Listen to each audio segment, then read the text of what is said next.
Samahan niyo akong alamin paano nga ba ang proseso ng pagluluto ng native chicken bulalo.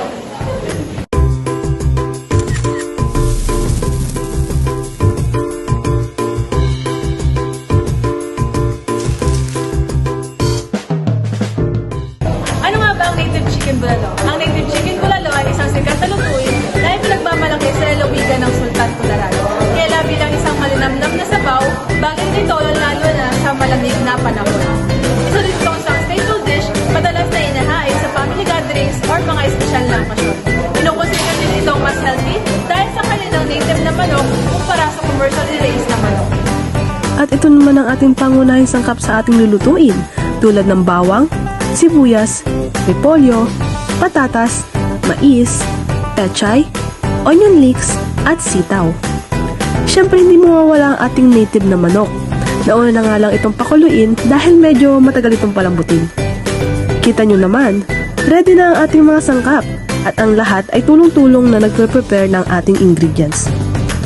Habang busy pa ang lahat, tanungin naman natin si Kuya Troy kung okay na nga ba ang ating manok. So, ang ating pong sitwasyon ng manok ay malapit na sa lumambot, konti na lang.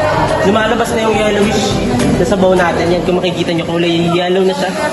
Which is, malalaman natin Tagalog na manok kapag may yellow yung sabaw.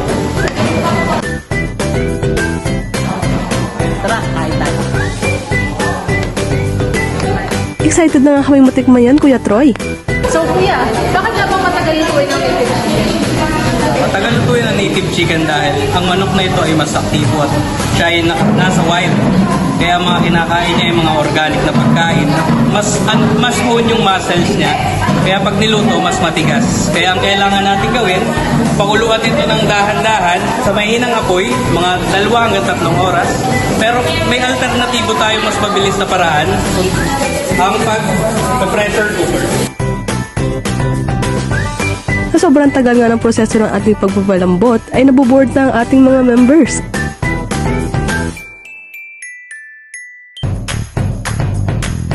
Dahil nga matagal masyado ang pagpapalambot, welcome to another episode of Bahay Bahayan featuring Joey Sibilia. Next naman ay pagpa-blanch ng ating mga gulay. Usually ito ay ilang segundo laang and after nito is babanlawan upang matigil ang cooking process ng mga gulay. At dahil nga ready na ang ating manok, ready na rin ang ating mga palayok. Lagyan ito ng bawang, sibuyas, sabaw, ang ating native na manok,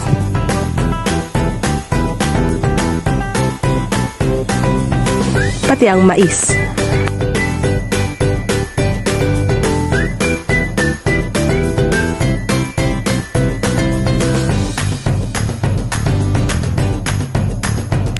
At dahil HM student kami, syempre dapat mo diskarte. Ngayon, ilalagay na namin ang aming secret ingredients at ito ay ang chicken bouillon, aka chicken cubes. Syempre, don't forget to like and subscribe sa aming YouTube channel guys. Dagdag points din yan.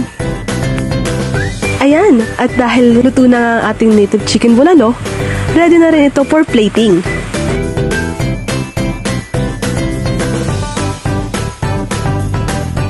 Ang sarap! O, diba? Gulat si Joey? Uy, sir! Ano ka ba?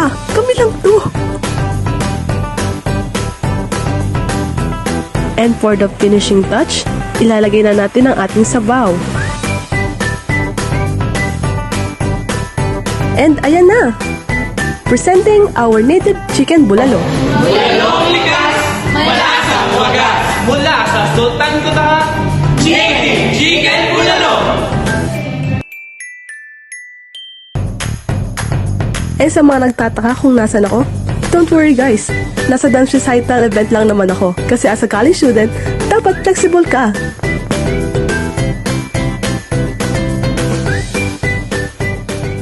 Tara, halina't samahan kami.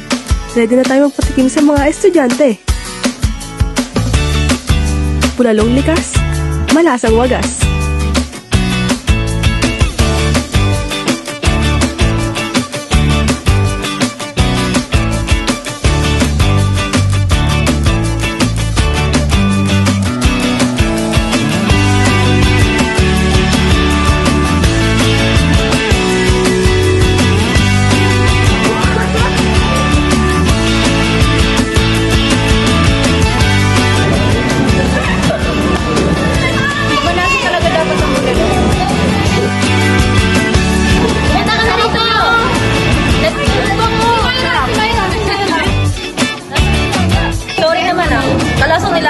sabaw.